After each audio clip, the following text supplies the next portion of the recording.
एका मुलाने दार उघडलं आणि समोरचं दृश्य पाहून त्याच्या पायाखालची जमीनच सरकली।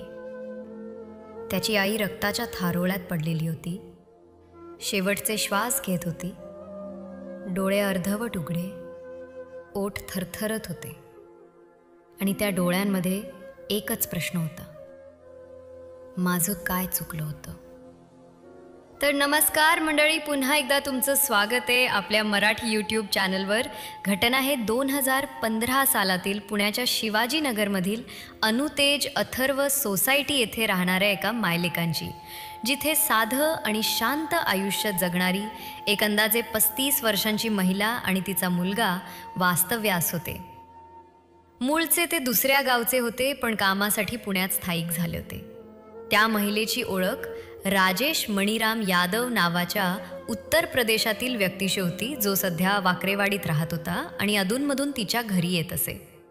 त्यांचं नातं फक्त ओळखीपुरतं आणि मैत्रीचं होतं, पण राजेशच्या मनात मात्र तिच्याविषयी वेगळेच विचार पिंगा घालत होते। 18 फेब्रुवारी 2015 रोजी ही महिला एकटी घरी होती आणि अचानक तब्येत बिघडल्यामुळे तिने राजेशला फोन करून घरी बोलावलं। दोघंही घरात बोलत असताना तिने आपल्या शरीरदुखीबद्दल सांगितलं आणि त्याला मालिश करण्यास सांगितलं।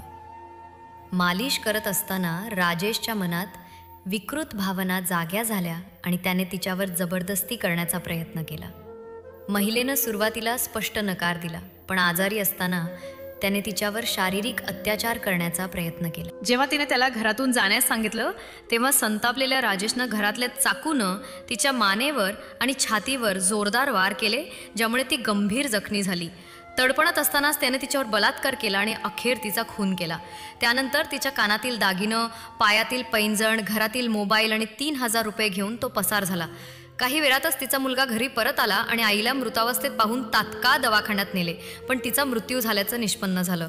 त्यानं शिवाजीनगर पोलीस ठाण्यात तक्रार दाखल केली आणि पोलिसांनी तपास करून राजेश यादवला अटक केली। ही केस न्याय प्रक्रियेत 10 वर्ष चालली आणि अखेर कोर्टानं आरोपीला जन्मठेपेसह 30,000 रुपयांचा दंड ठोठावला। एका साध्या मैत्रीचं असं भयंकर रूप घेणं ही समाजासाठीच नव्हे तर महिलांच्या सुरक्षिततेसाठी मोठी धोक्याची घंटा आहे। एवढ्या गंभीर प्रकरणाची सुनावणी पूर्ण होण्यासाठी न्यायालयाला इतका वेळ का लागला, हे प्रश्नचिन्ह कायम राहते। आजही आपल्या समाजात स्त्रीला कमकुवत समजून तिच्या विश्वासाचा गैरफायदा घेणारे लोक आहेत। मैत्री, मदत किंवा सहानुभूती या नात्यांच्या आड दडलेली विकृती ओळखणं कठीण आहे, पण सावध राहणं अत्यंत गरजेचं आहे। महिलांनी स्वतःचा आत्मविश्वास जपावा आणि कोणत्याही व्यक्तीवर पूर्णपणे अवलंबून राहणं टाळावं। तसेच समाजानंही अशा घटनांकडे फक्त बातमी म्हणून न पाहता एक इशारा म्हणून पाहणं आवश्यक आहे, कारण उद्या ही घटना आपल्या घरात सुद्धा घडू शकते। संवेदनशील बना, सजग रहा आणि अन्यायाविरुद्ध आवाज उठवा।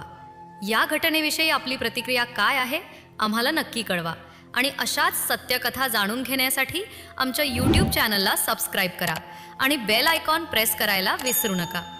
धन्यवाद।